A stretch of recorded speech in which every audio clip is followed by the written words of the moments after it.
Hey everybody, welcome back to our nutrition lectures. I hope that you made it through all of the last set of them. We are going to pick up today with our micronutrients, which were our smaller three nutrients. We've already covered carbs, proteins, and fats. We're going to get started with vitamins today. So vitamins are super important because they help to regulate a lot of different body processes. That's why a lot of people take daily vitamins or different types of vitamin supplements that they may be missing in their diets, either self-diagnosed or doctor recommended. We break vitamins into two main categories. Either they are fat soluble or they're water soluble. Fat soluble are found in the fatty parts of food and oils, okay? That makes sense. They're fat soluble, they're going to be carried in fat, they're going to be stored in fat. Those are A, D, E, and K. Our water soluble ones, they are a little bit better, some people think. They're just a little bit different. They usually help with metabolism. They can't be stored, okay? So if you take in too much A, D, E, or K, it could be stored in your fatty tissues. Water soluble cannot do that. They can't be stored either in ourselves or in another, like in the fatty portion of like an animal that we might would eat. Those are vitamin C and then the B complex vitamins. Let's see. A lot of people think about vitamin C having to do with orange foods and eyesight. Okay, that's one of the main things that it's attached to. Vitamin D, that's usually in milk. You can also get it from the sun. Vitamin E is known to help with like skin and scars and healing. B complex vitamins, they're seen a lot in energy supplements, in pre-workouts, anything that's supposed to help kind of get you started and get you going. Think about B complex being a part of that. Now, within these vitamins, we have what we like to call antioxidants. Okay, these are things that people love because they can help keep us from aging. They're going to help with cancer, heart disease, tons of other issues. People want these, they want them in their face creams, and they want them in their smoothie bowls, and they want them wherever. But they're good for us. They have positive effects in the body. Usually vitamins A, C, and E are attributed to that, which, like I said, C is attributed to eyesight. E has to do with skin. Dark green, deep yellow, and orange fruits and vegetables. So think about like broccoli, kale, spinach, butternut squash, oranges, carrots. Now, you can be deficient in vitamins. It's pretty common, happens all the time. If you are deficient, though, that typically means that you are going to have to supplement. Usually, a doctor's going to recommend this. It's not just going to be like, oh, hey, I don't think I have enough of something. I'm going to go buy it at Walmart.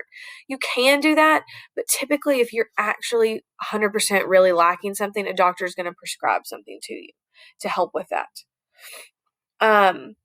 Now you can get you can get illnesses. Scurvy is one that's attributed to lacking vitamin C. That used to happen. You think about scurvy in the days of the pirates, like that was a big thing. Rickets is another one, but there's several different disorders that are linked to vitamin deficiencies. Oh, hang on, my computer's frozen. There we go. Now, let's move on into minerals. So, there are more than 20 minerals that have essential roles in the body, okay? Majority of these we keep in our bones. We keep them in our liver. That's pretty much our storage places for those. The big ones that people think about, iron. People think about, oh, so-and-so is anemic, or I had a doctor tell me I was anemic. Magnesium is another big one. Calcium is probably the biggest one. And then sodium and potassium.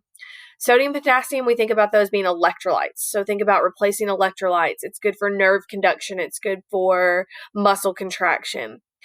Iron and being anemic, that has to do with your blood's ability to carry oxygen. So we usually see people that are anemic dealing with low energy levels. This does affect women more than men, mostly because of menstruation. Magnesium has to do with energy. So usually you see that one being especially in like a daily vitamin or even a morning vitamin that people take. And then obviously calcium is more for bones than anything else. And then our last micronutrient, which honestly, I always kind of think this one needs to be a macro because it's water. The majority of our body is water. 60% of our body weight, water. It's the most essential. It's also the most abundant. You can live longer not eating as long as you have water than you could if you were eating and you had no water. Okay? Every single thing that happens in your body at the cellular level, at the organ level, tissue level, whatever it may be, water's required. You can get dehydrated very, very, very easy. Usually the very first sign of dehydration is headache. Key thing. Dehydration, you can also, obviously, you can die from it. It can also lead you into heat stroke and heat exhaustion. Dehydration is very, very bad, okay? Literally, your body systems just begin to shut down one after the other.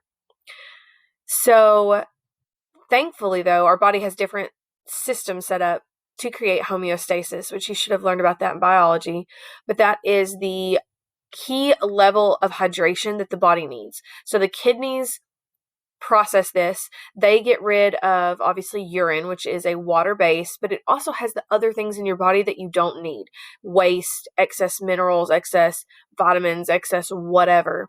It's going to push all of those things out, and that helps to keep that balance. That's why if you're taking in more water, you're going to have to go to the bathroom more, okay? It's a balance.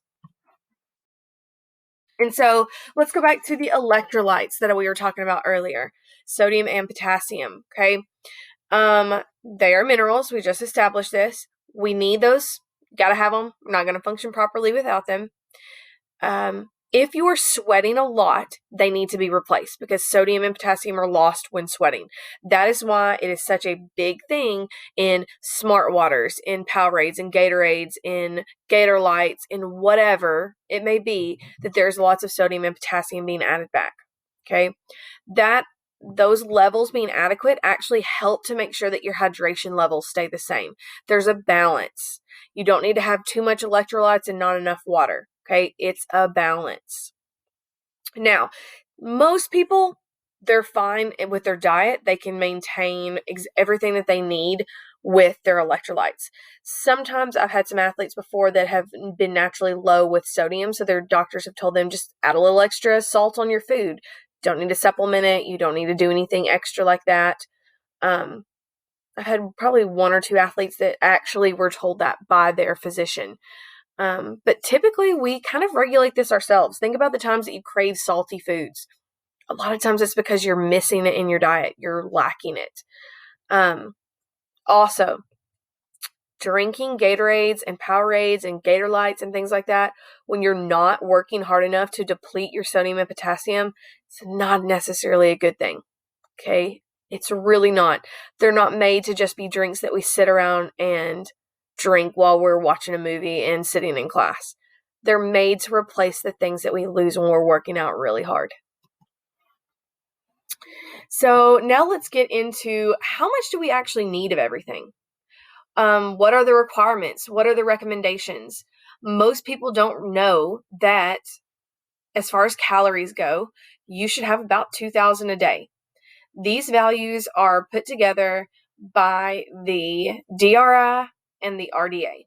Okay, they are two organizations that come together and decide roughly what and how much of things are good for people. Now, can this vary person to person, different population, different ethnicities? Yes, but it's a general guideline. Okay, it's not a rule. That's why I said when you're making your food journals, I don't want you to pay attention to all of that extra stuff that it was going to tell you. I just want you tracking so that as we start learning about it, you have some data to go back and look at, okay? So your DRI is your upper intake levels, the estimated average requirements, and the adequate intake. So it's bringing in a lot of different things to figure up these values. Now, when we look at an actual food label, I guarantee most of you don't probably look at these. Okay, the very first thing that I want to train you to look at when you pick up a food label is, what's the serving size? So this right here shows us that a serving size is 2/3 of a cup. Then it's going to tell us that there's 8 servings in that container. Okay, so a lot of times people pick up something, they look at the label and they go, oh, only 230 calories. Well, that's not bad. You've got to look not at this number first. You've got to look at the serving size.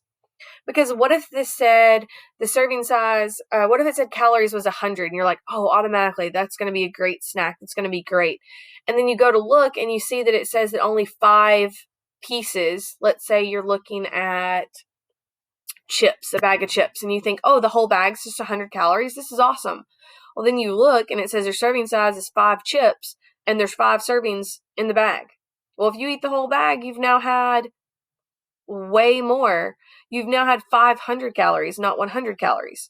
So you need to look at this serving size and how many are in the container, okay? Don't get hung up on the calories when you first start looking. Everything below this thick, dark black line is what is in 1 serving, okay? 1 serving.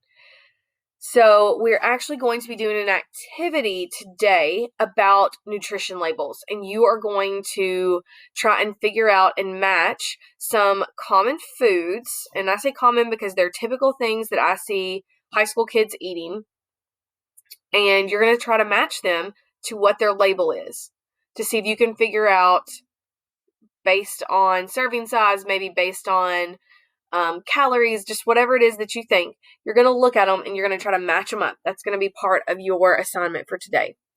Other things that are really important to look at when we're on the labels, sodium. So we just said, sodium is a mineral. It's something that's good for the body. Having too much sodium can actually be really bad for your heart, though. Bad for all kinds of things. So we tend to like to keep this sodium number on the lower end. Think about foods like ramen noodles. A lot of people eat ramen noodles. Ramen noodles have an insane amount of sodium. And people don't ever pay attention to that. Tons and tons and tons of sodium. Not a healthy thing, okay? Need to keep that lower. A lot of times people know to look at fat or carbs. Do note that the carbs are broken down into fiber, which we talked about being a good thing. Helps eliminate waste.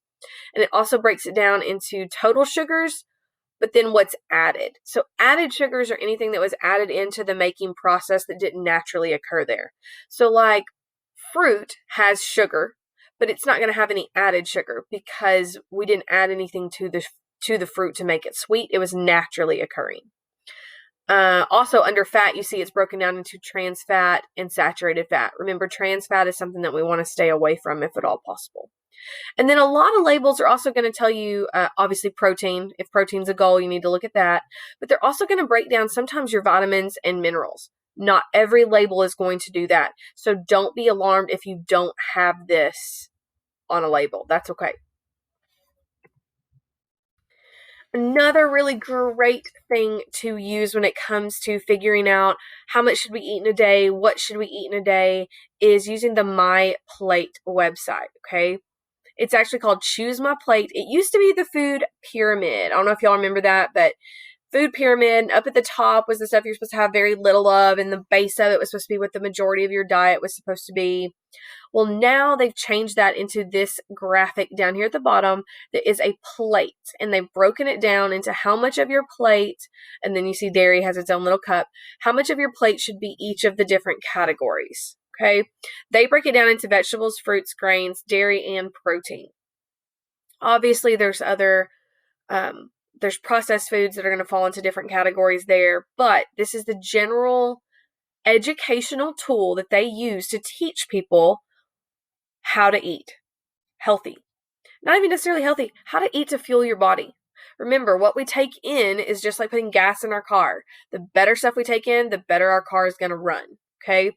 This is a great educational tool.